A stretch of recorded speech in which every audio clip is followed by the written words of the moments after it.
Mutungamiri wenyika yeZimbabwe panguva inoi aiwa ava forced kunzi aiwa ngaavhaye ma-tenderpreneurs vese vakaplana the event aiwa yemusi wa18 April muzara nhasi. Kunoonekwa kunzi sezvamuri kuona mapictures aiwa mabucket seats vangoti vachingosvikako achitopidiguka namanhede.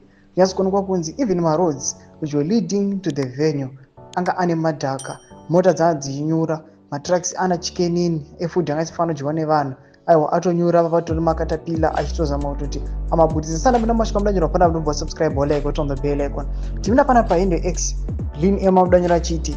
Under normal circumstances, ED would have to fire the engineers, tenderpreneurs, hired bogus engineers. The event planners who failed to collaborate with the weather expert, etc.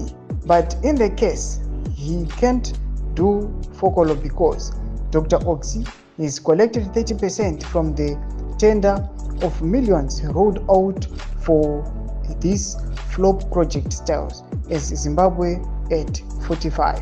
Mashiko mbuda toko panapa awana anaitaura mashiko ake anofunga achiti aiwa panapa under normal circumstances mutungamiri wenyika atori neright yekutoti aiwa anofanira kutofaya vanhu vese vakaplana vakahaya maengineers anoonekwa kunzi vanenge vachiplana this high profile event inodetermina it's like an emblem yenyika yeZimbabwe tichicelebrate our own independence, but vanhu vachiplana aiwa zvinhu zvinoflopa kudai so zvinyasoonekwa kunzi vanga vasingazivi kuti season yatiri kuri kunaya, vanga vasingazivi kuti kuna vanhu vakawanda vachada kuzoda kuatenda.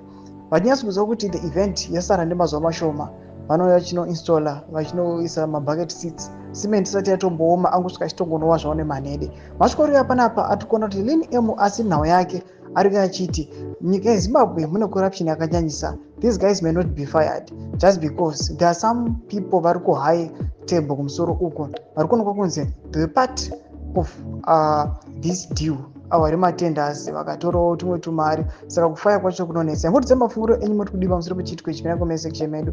Subscribe or like, turn on the bell icon.